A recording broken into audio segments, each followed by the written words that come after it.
अस्सलाम वालेकुम। आज हम एक और केस देखते हैं जो कि एमसीक्यू पॉइंट टॉक्स और वाइवा तीनों में बहुत इंपॉर्टेंट है।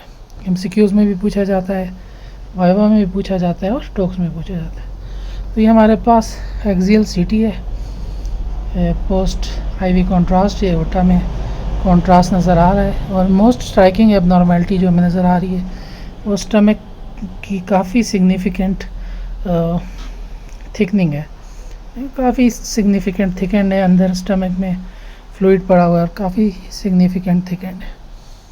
तो हम नेक्स्ट स्लाइड में जाते हैं। नेक्स्ट स्लाइड में आप एरो को देखें तो जो स्ट्राइकिंग एबनॉर्मेलिटी नज़र आ रही है काफ़ी आर्टीरियल फेज़ है। ये एओर्टा में आपको कॉन्ट्रास्ट नज़र आ रहा है। Very avidly enhancing lesion is noted in the head of the pancreas. तो हमारे पास ओवरऑल 2 फाइंडिंग्स इसमें आ गई कि हमारे पास क्या क्या फाइंडिंग्स थी।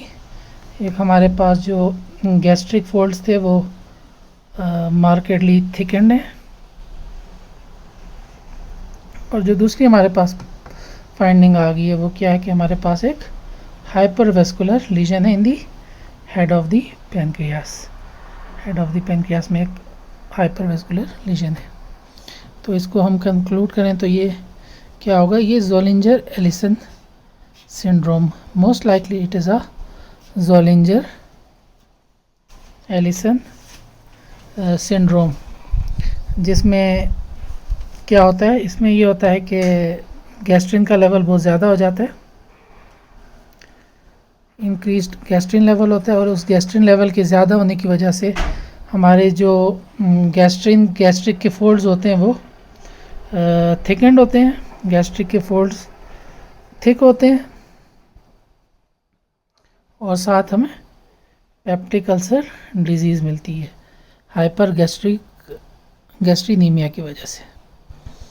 तो इसमें जब हम इसके गैस्ट्रिन लेवल्स कराएंगे तो वो मोर देन 1000 होते हैं, ठीक है। तो इसमें हाई गैस्ट्रिन का लेवल सिग्निफिकेंटली हाई होता है, and that is diagnostic for the Zollinger Ellison syndrome. Treatment क्या है? ट्रीटमेंट हमारे पास है इसकी सर्जिकल रिसेक्शन ऑफ द गैस्ट्रिनोमा।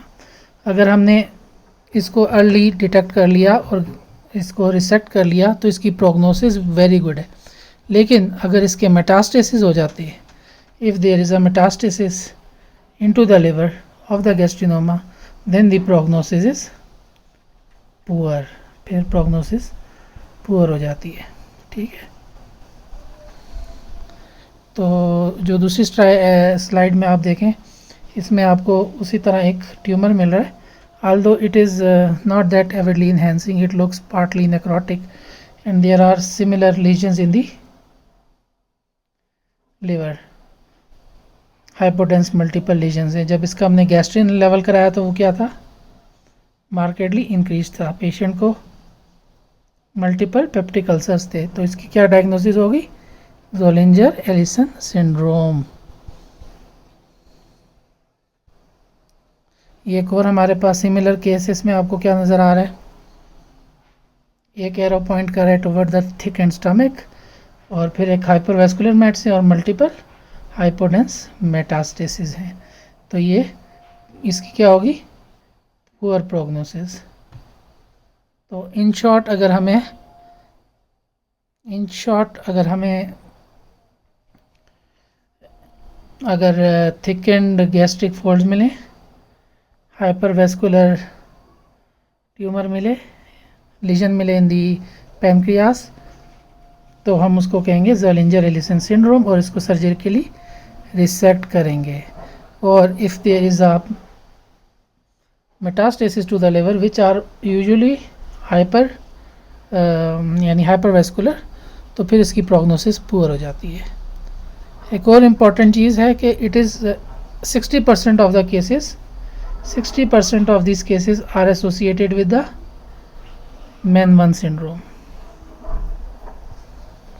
तो ये सारे इसके MCQ, टॉक्स और वाइवा के पॉइंट्स हैं। Thank you.